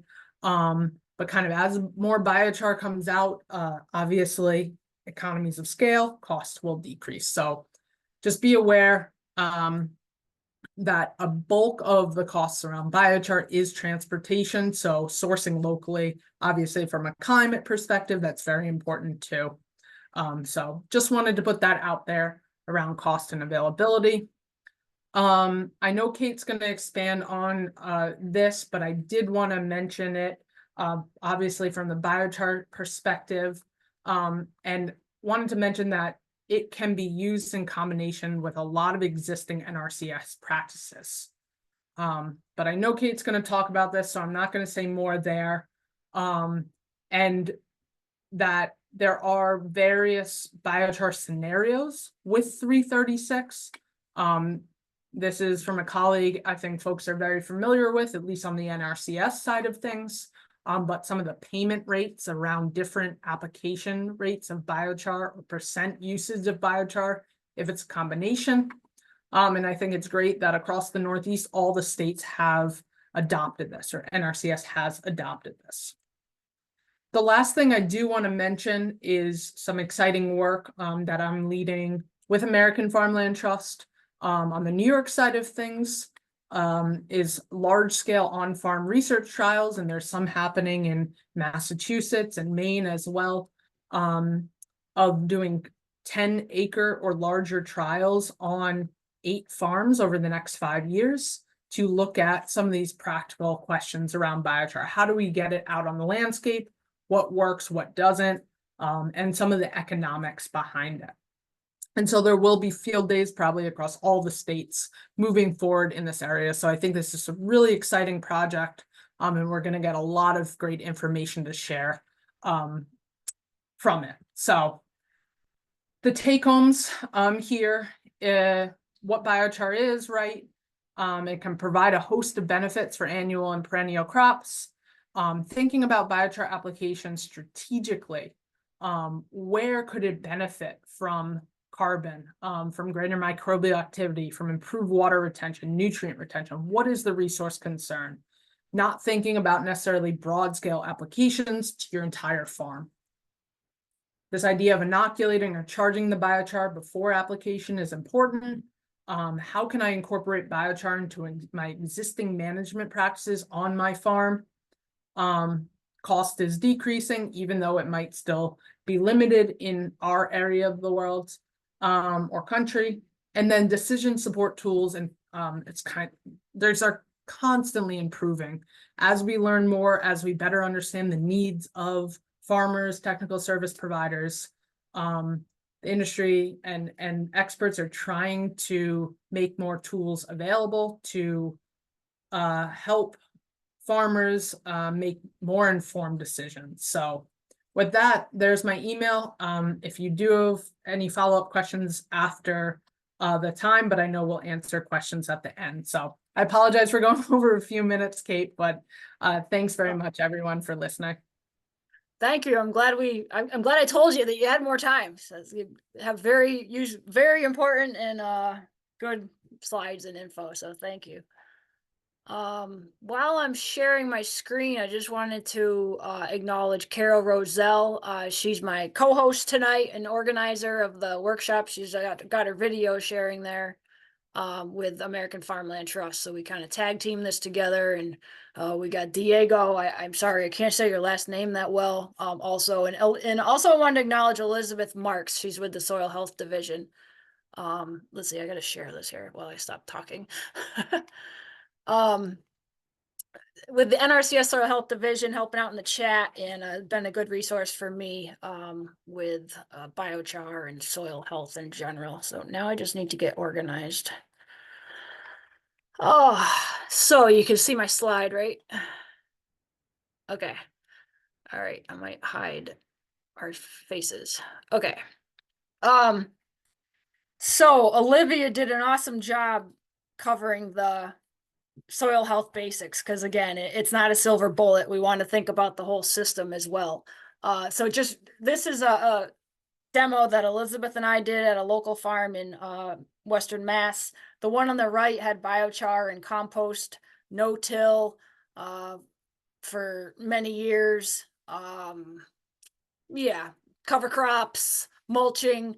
And this is a aggregate stability test to kind of show the strength of the soil structure and the ability to infiltrate water and yeah, just function in these storm events we have. So you can see how well that's holding up. The one in the middle had cover crops, and the one on the left was maybe some cover crop, but a lot of heavy tillage. So just showing the benefits of that biochar and the whole system on the right there. So and looking at all the principles of soil health. So like Debbie gave me a good segue with the our conservation practice. So I'm going to talk about the practice just a little bit, and then the financial assistance that's available through it. So the purpose is are to improve soil organic matter, aggregate stability, and habitat for soil organisms. Those are some of the NRCS resource concerns that we talk about, and also to sequester carbon and enhance soil carbon stocks. So there's financial assistance, as you can imagine, for application of biochar, so by itself, or if you want to mix it with your own manure. We're not paying for the manure, so to speak, but you can mix it with manure. And so, or also we can pay for the application of biochar and compost, and that's where the compost is cost shared as well with the biochar. It can just be for plain compost, or there's also an other carbon amendment option, which could include wood chips or things like high carbon wood ash as well. That doesn't quite fit into the biochar definition. So, you wouldn't receive money for applying raw manure by itself for through this practice. If you want to see more about the practice standard or read it, it's in our electronic field office tech guide. We call it the ePhotog. And you can just Google that and find it. We also put a link afterwards for the practice standard. And I'm not happy with my slide sharing here, but and so the practice standard is in there, and the implementation requirement document. So just a screenshot of the practice standard. We'll kind of outline what the requirements are. I'll go through a few of those today here, and also a screenshot of the implementation requirements. So if you sign up for this and get a contract to implement it, you would receive a filled out IR, I'm going to call it, that kind of outlines everything that's required. It would include the amounts that were kind of agreed that you would apply per acre and how it would be done. And so, okay, so Debbie was mentioning about the resource concerns. So anytime NRCS funds a practice, it's to address a concern that's related to resources on the farm. So we need to document the resource concern. This is done through an in-field soil health assessment, where we go through some protocol and look at the soil and the cover and other things like that. Also, a soil test can be used that shows low organic matter. So different ways that we can document that resource concern and justify the paying for the practice. That you must have a soil test that's approximately no older than 2 years old. That includes pH, soil organic matter, phosphorus, ideally with modified Morgan, potassium, calcium, sulfur, magnesium, and cation exchange, etc. So that's definitely a requirement. And just a little plug, we do provide financial assistance now for soil testing. So that's kind of just a quick thing that can be its standalone contract. So something to consider. I threw these in when I had a lot of extra time, but now I don't have as much. But you can look through the standard and see, we don't want to apply this where there's a great risk of loss to, say, water quality. Debbie talked about the lightness of the material, so not during high wind events, not to just fallow fields where the nutrients aren't going to be used, particularly, thinking about compost, or whether, just in general, like we want to be careful that we're not creating some other issue. So now I'll speak specifically to the compost requirements. We need to know what the origin and feedstock is of that compost. We need a test for bulk density, moisture, cation exchange, or C to N ratio, organic matter, NPK, and know that it's low in heavy metals and pathogens.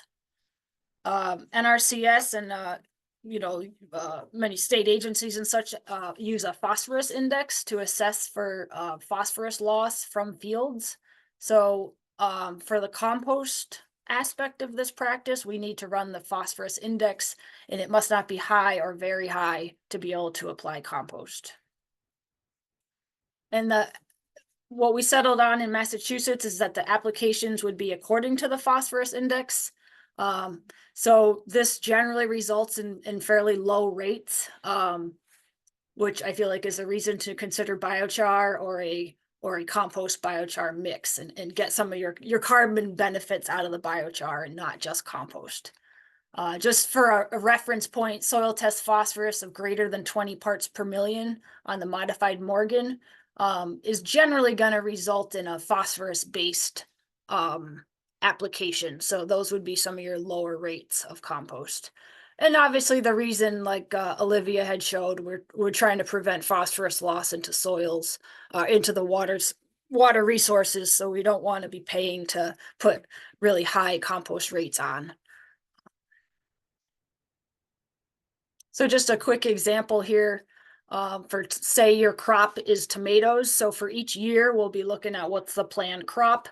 And if the phosphorus index called for a phosphorus-based rate, looking up in like the New England Vegetable Management Guide, that's 48 pounds of phosphate being removed. So that would be equivalent, like 19 cubic yards or 9.5 tons of compost would be allowed if no fertilizer is applied, and that's just based on a 0.25% phosphate compost, kind of an average level.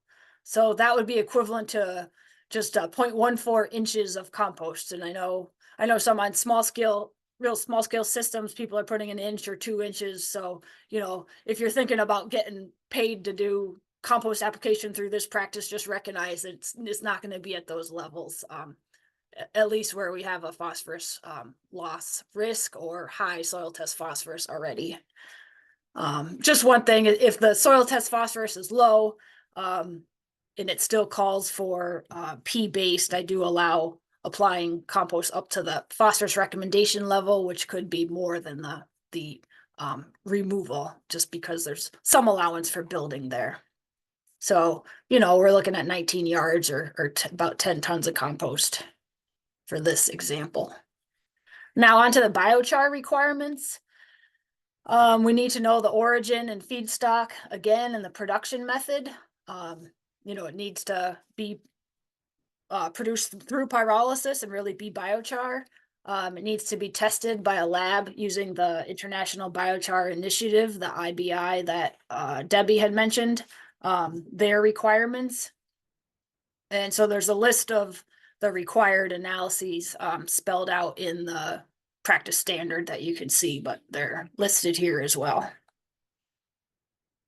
And Deb showed the example analysis. Here's another one as well, showing the organic carbon of 92, something to take a look at if you're comparing different companies, like looking for a higher organic carbon or kind of lower total ash and things like that. And that guide that Debbie referenced would be very helpful for understanding these analyses. And this is all I have for other carbon amendments. Knowing time is short, we'll have to kind of figure out like what typical rate, recommended rates would be, but there is financial assistance for other things as well. So we would work to develop the soil carbon amendment plan.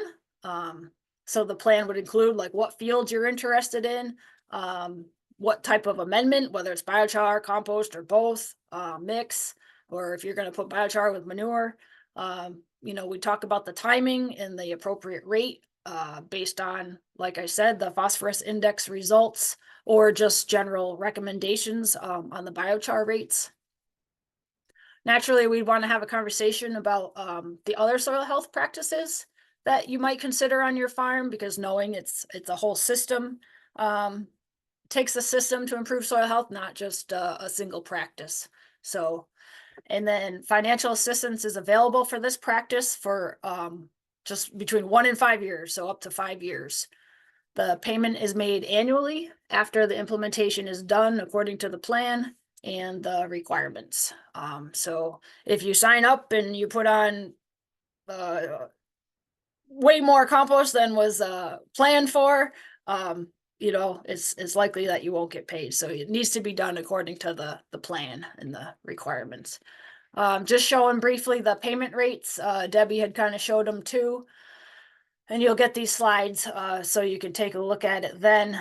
But for straight biochar, for the mix, for compost, for you to buy compost, I mean, just showing here it's $70 or $84 for a historically underserved individual. The HU is a kind of considered a 90% rate of a average typical cost, and non-HU is 75%. So it seems like, you know, those are fairly good prices for the compost to buy it and maybe cover some of your application. And I think the biochar prices are actually pretty reasonable as well to help get this done. And I'll show that to you in a minute. Unfortunately, there was an error with the other carbon amendment scenario. Basically, these are different scenarios and you would just pick one for each area. You know, you don't double up on a particular piece of ground or area. So there was an error in the other carbon, so that one we have to use. One of the others, probably one of the compost scenarios. So getting biochar, yeah, so various states kind of around the Northeast here, and South Carolina is another. It comes either loose, bulk like trucks and tractor trailers, or in the two cubic yard sacks. You know, so definitely you're going to pay a lot less for shipping on a large scale, getting a whole truckload. But for example, a couple companies told me their kind of truckload was 60 cubic yards. So if we're talking, I think I did a 10 cubic yard per acre rate, that would be 6 to 6.5 acres. So kind of, you know, I don't know, for the real small farms, that's probably not, you're going to have way more than you need, but that's not too much for the kind of medium and larger size farms to, you know, handle a whole truckload and get the better shipping prices. Another truck was like 100 cubic yards. I think I'll go to my, well, right here I got, so running out of time, but these are some of the prices I got from the suppliers that we have available. Or, you know, you find the biochar wherever you can find it, and as long as they meet the testing requirements, you know, you can use them. But just to show, the 100% biochar rate is $211 a yard at the non-historically underserved. And you see here the prices, you know, 170 to 215. So it looks like we can get this product on the farms, maybe not cover your application, but at least get the material there. So I think it's a viable practice, and I'm excited to hopefully see it through on some farms this year. So basically contact NRCS, the Farm Service Agency, to get signed up. You can submit an application. Our next date deadline this year is May 10th. But you can sign up at any time, and like this might be for next year, which is fine. You know, we have heavy funding levels for the next like 5 years or so. And I guess I'm at my end here anyways, but here's the field office addresses, and we're gonna post that in the chat or resources we send out to you as well. So so now we're going to open it up to our to questions that have been put in the chat or others, and I desperately need to get my. And I'll just say, Kate, I'll chime in and say, you know, we've been the support team has been answering questions in the chat, and so what I've done is in our questions management document, I've been moving those down in the list. So, but if folks who've had responses in the chat feel that their question wasn't adequately answered, then please feel free to chime in, and we can have, we can either get to the question tonight, or if we have time, or we can ask the presenters to follow up with you afterwards. So you are still sharing your screen, Kate. So yeah, how do I stop that? Let's see. It says new share on mine, but yeah, I was trying to move this over here anyways. Okay. Great. So folks, just if we don't get to your question, you feel like it wasn't adequately answered in the chat, just chime in the chat and we'll make sure we get a full answer. Okay. So, math, well, I don't know. Kara, are you feeling prepared for this? Sure, I can do this if you'd like. So I think the first question that we had, oh, and I see, yes, so I should have All right. I think the first question we had that hasn't been answered in the chat was, Anne,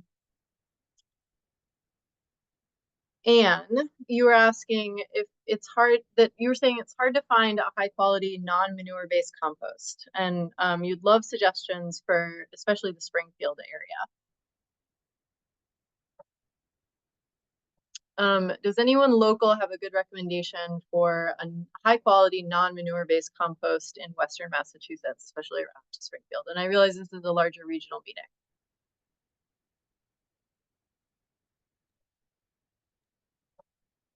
I just allowed people to unmute themselves. Oh yes, thank you. Right.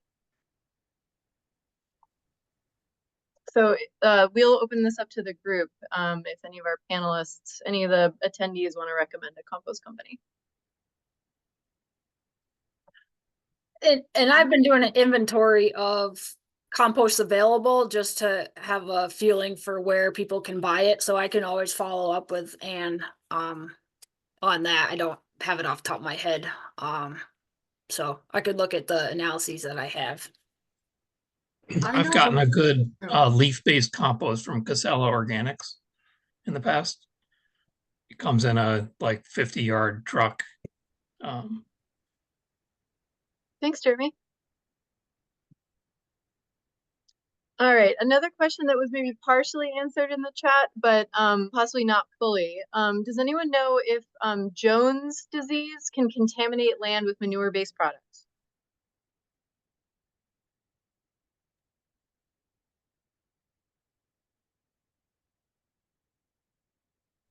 I think that might be Ione's disease. Oh, I'm sorry. That's okay.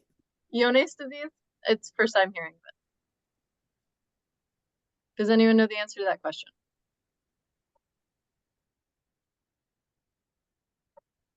So a resource was provided in the chat, but I just thought, you know, but the person who responded said she would also love to hear the experts. Okay.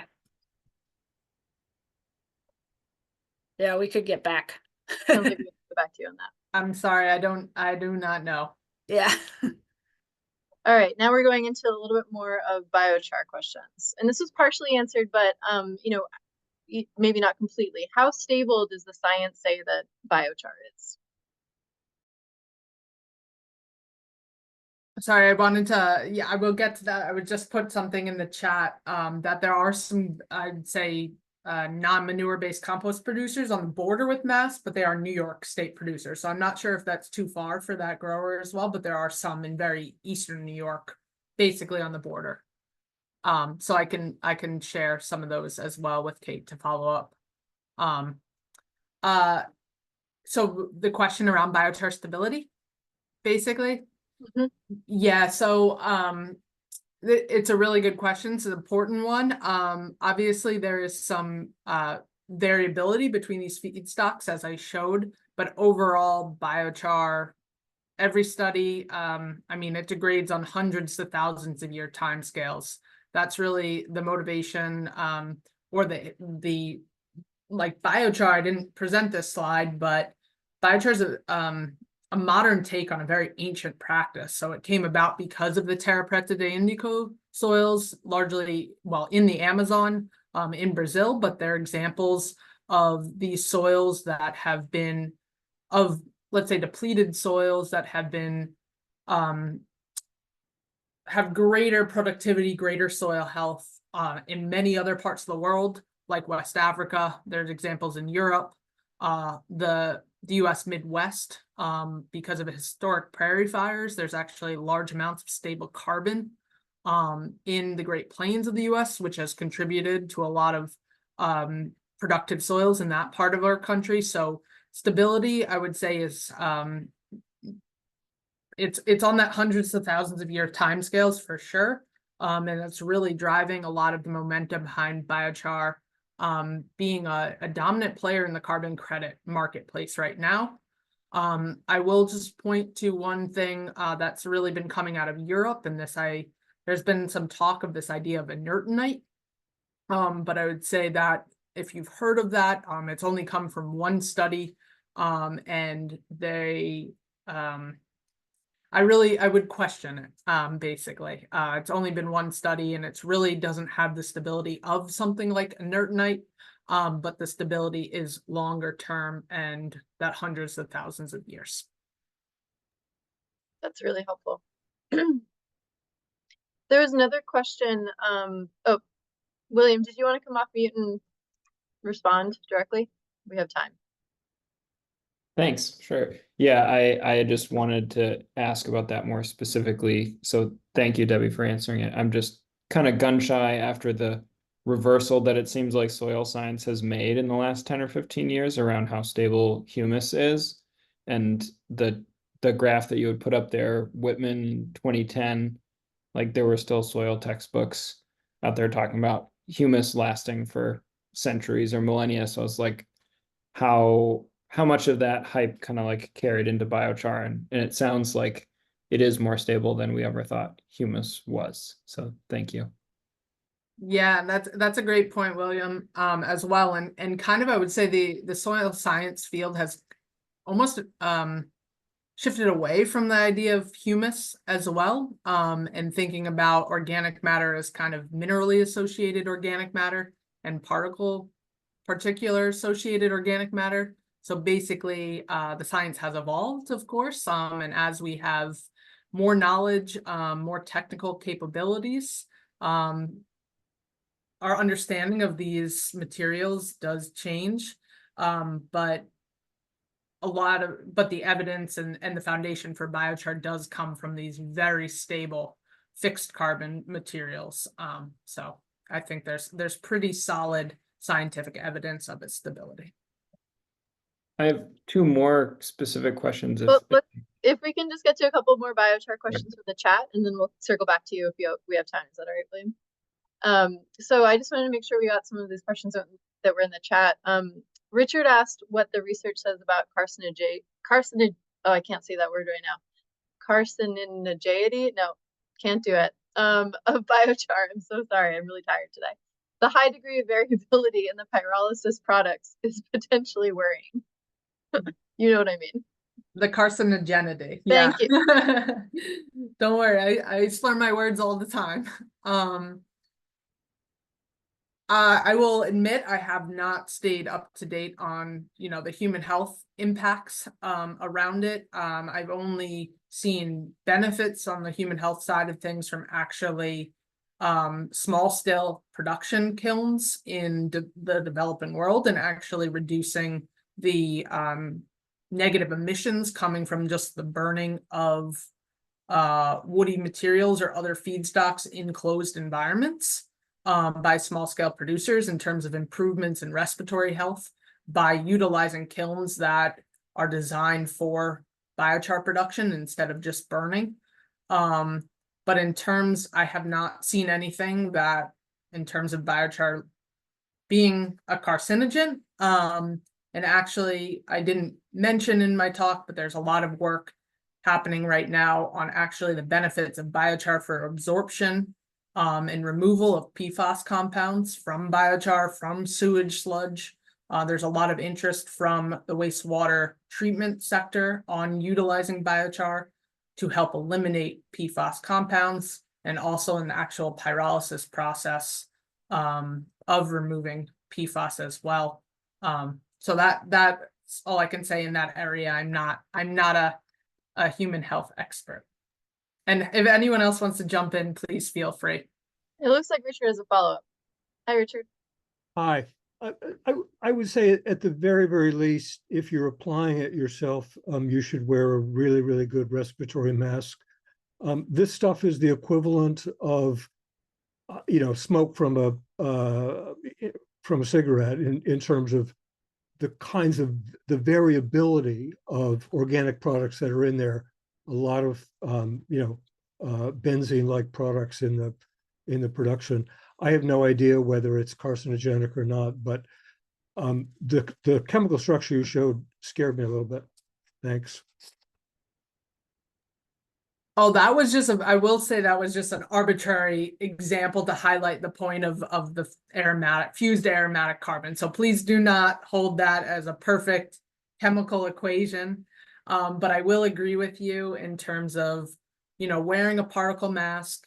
And I know it's written into the conservation practice standard. I've had conversations with our specialists or NRCS staff in New York State of not applying it on windy days, making sure it's moistened, doing what you can to reduce the dust coming from it.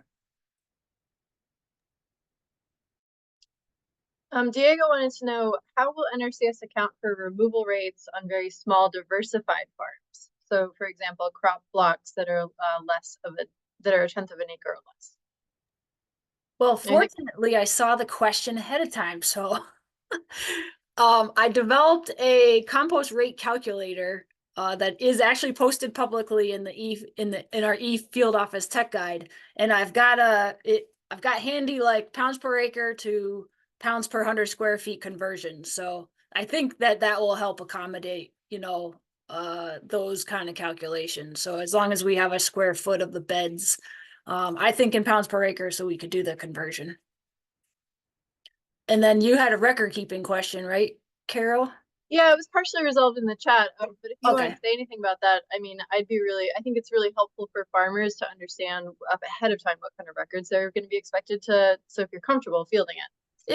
Yeah, and actually, so the IR is included in the links that we'll send you, and I have an example record keeping form in the IR, so you can imagine it's the material, the rate, when you did it, the method, and if you incorporated it. So yeah, That's really helpful. Not too bad. Jennifer wanted to know, at what point is fresh manure considered compost? How many, over like what kind of time period, and how long do you have to keep it hot, basically?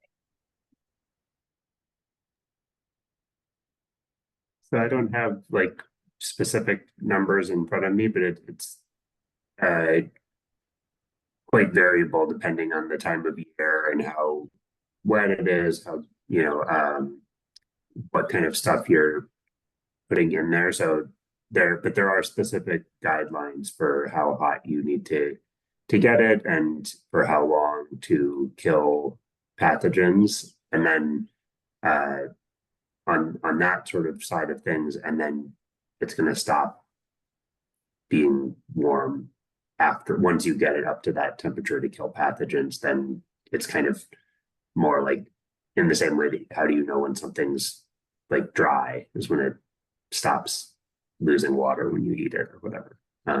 So once it doesn't seem to be changing or have heat, that's a indication of microbial activity after you've gotten up to temperature.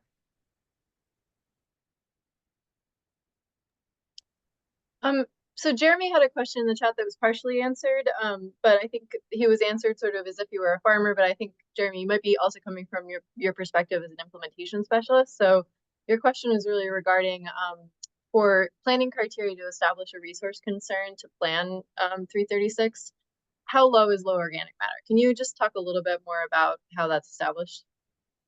Yeah, you know, I've asked Cornell if they had a kind of table for soil types versus optimal or organic matter levels, and was it Bob Schindelbeck? I don't know, he didn't really indicate that he had one. New Jersey has a guide that I've used some. It came out of was it Rutgers there? But we're being pretty open with this. So we're not, you know, I'm not saying that something yeah, we haven't really set levels. However, I also think sometimes we have three other resource concerns being compaction, aggregate stability, and soil organism habitat. And I think sometimes the organic matter might be high, but you might still have one of those other concerns, maybe from tillage or whatnot. So I think it's going to be fairly easy to justify the practice of that. Thank you. So folks whose questions were answered in the chat, did anyone want to chime in and say their question wasn't adequately answered in the chat? Also, William, we might have time to squeeze in one of your questions before we have to close, one of your additional questions, if you'd like Thank you, Carol. Yeah, just in relation to the 336 saying it sounds like it's biochar like 10 yards per acre. And then the value that I thought I saw on a slide with Debbie, I don't know if that was the minimum or the maximum for soil organic matter for biochar per acre, but I think it was like 12 yards per acre. So I was wondering, like, was 12 the max or was 12 the minimum to see like the desired soil organic matter shift? And just thinking about that value being a little different from the 10 yards from NRCS.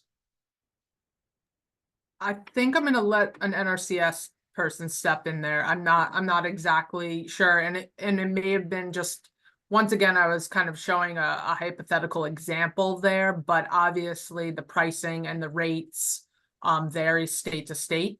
And so I think Elizabeth, I see her nodding, want to respond here, so I'll pass it along to you.